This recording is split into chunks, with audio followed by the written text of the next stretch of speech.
उत्तराखंड से इस वक्त की बड़ी खबर। भारतीय जनता पार्टी के वित्त मंत्री प्रेमचंद अग्रवाल ने दिया इस्तीफा। भावुक होते हुए मंत्री पद से इस्तीफे की घोषणा की। मुख्यमंत्री पुष्कर सिंह धामी को सौंपेंगे इस्तीफा। यमुना कॉलोनी स्थित अपने आवास पर प्रेस कॉन्फ्रेंस के माध्यम से दी जानकारी। Bureau report सुरागीलाल news.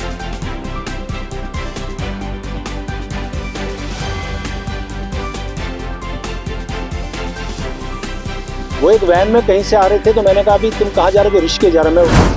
देखिए, धामी मंत्रिमंडल के वरिष्ठ मंत्री प्रेमचंद अग्रवाल जी ने विधानसभा में बजट सत्र के दौरान जो प्रकरण हुआ, जिसमें उनके ऊपर न केवल आरोप लगा बल्कि सबने लाइव देखा कि उन्होंने किस प्रकार से असंसदीय असभ्य भाषा का, गाली गलौज का प्रयोग पूरे पर्वतीय समाज के लिए किया, जिसके कारण पूरे राज्य में नहीं बल्कि पूरे देश में जो पर्वतीय समाज था उसके अंदर जो आक्रोश पनपा, उसकी परिणति आज उनका इस्तीफा हुआ।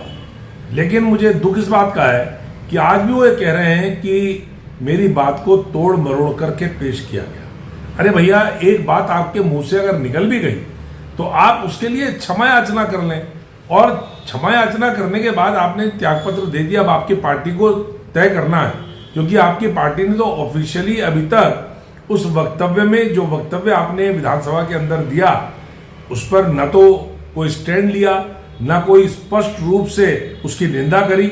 लेकिन पूरे प्रदेश के अंदर जिस प्रकार से जनमानस में आक्रोश पनपा है, उसका नतीजा यह है कि आज उनको इस्तीफा देना पड़ा। मैं समझता हूं कि ये पूरी राजनीतिक बिरादरी के लिए एक बहुत बड़ा संदेश है किस प्रकार से हमको आचरण करना है, सदन के बाहर, सदन के अंदर, जनता के साथ।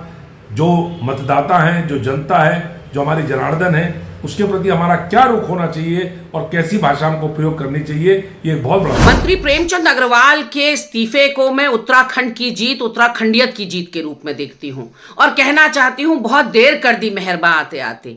इसलिए क्योंकि लगभग 22 फरवरी के आसपास ये बयान प्रेमचंद अग्रवाल के द्वारा दिया गया और आज ऑलमोस्ट 1 महीना होने को है, लेकिन ना संगठन ने कोई कदम उठाया और ना सरकार ने कोई कदम उठाया।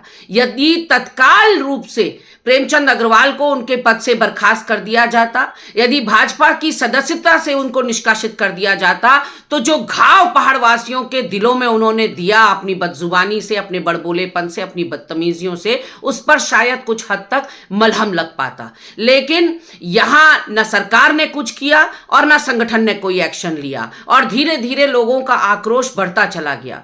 कोई भी और प्रदेश में रहकर आप वहां के प्रदेशवासियों को गाली देने की सपने में नहीं सोच सकते। ये तो हमारा सीधा साधा और भोला भाला उत्तराखंड है, जो सब कुछ सर माथे ले लेता है और सब कुछ सहन कर लेता है। लेकिन इस बार कुछ ज्यादा हो गया था।